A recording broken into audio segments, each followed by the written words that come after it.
Pakistan Tehreek-e-Insaf is undergoing major internal shifts as leadership changes take center stage. A critical advisory meeting is considering transferring leadership roles from lawyers to politicians to fortify the party during turbulent times. PTI Secretary General Salman Akram Raja has resigned, while former Speaker 𝐒𝐭𝐨𝐬𝐻 dismissed rumors about becoming party chairman, rejecting speculations about Barrister Gohar Ali Khan's removal.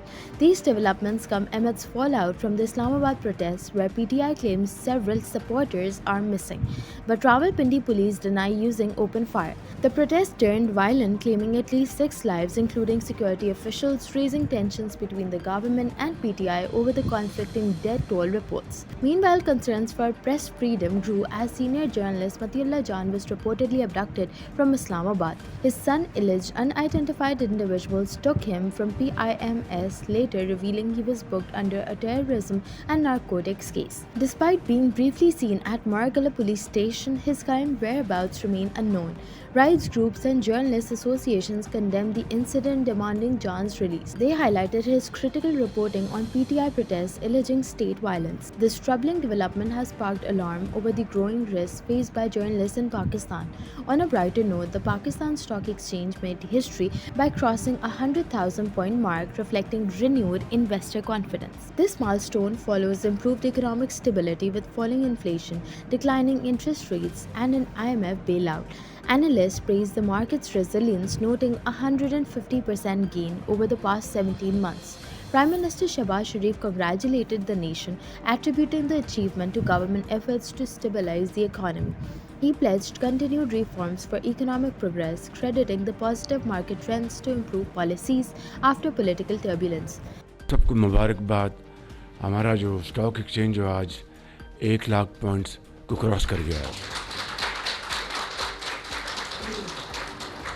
और मैं ये बात बड़े अदब से कहना चाहता हूँ, इसमें मेरा या वज़ीर ख़ज़ाना का या डिप्टी प्राइम मिनिस्टर का कमाल नहीं है।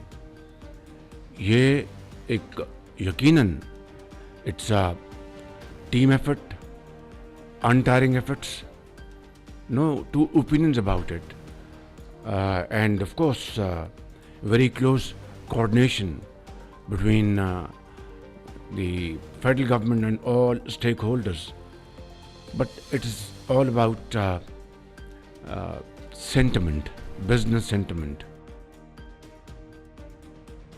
The United Nations has raised alarms about a dire humanitarian crisis in Gaza. Among the 50,000 pregnant women in the besieged territory, 15,000 face the risk of famine, according to the UN Population Fund. Nearly 1.9 million people, or 90% of Gaza's population, are forcibly displaced with limited access to food and clean water. Over 415,000 individuals are sheltering in UN schools, many of which have been struck during Israeli military operations, worsening an already devastating situation. In Yemen, the Houthi leader Abdul Malik al-Houthi has vowed to continue missile and drone strikes on Israel. This announcement comes amid a 2-day ceasefire in the Israel-Hezbollah conflict in Lebanon.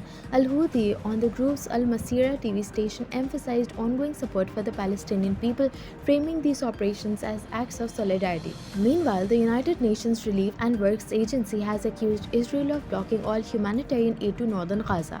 Out of 91 attempts to deliver life-saving supplies to areas like Jabalia and Beit Lahia since October, 82 were outright denied and 9 impeded. The agency warns that conditions are worsening for the 65,000 to 75,000 people still trapped in northern Gaza. Palestinian President Mahmoud Abbas has named the chairman of the Palestinian National Council as his interim successor. This individual would take over from him should he die or leave his post, serving for 90 days until elections are held. Russia launched a massive overnight attack on Ukraine targeting critical energy infrastructure.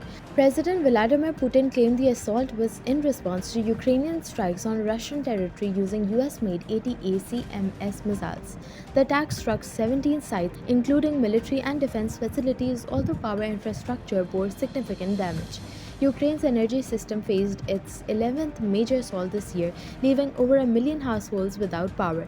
Emergency cuts followed, with western regions like Lviv and Rivne among the hardest hit. Residents described explosions and prolonged air raid sirens, highlighting the toll of ongoing attacks as winter approaches. The aerial offensive injured at least 5 people and activated air defenses across 14 regions.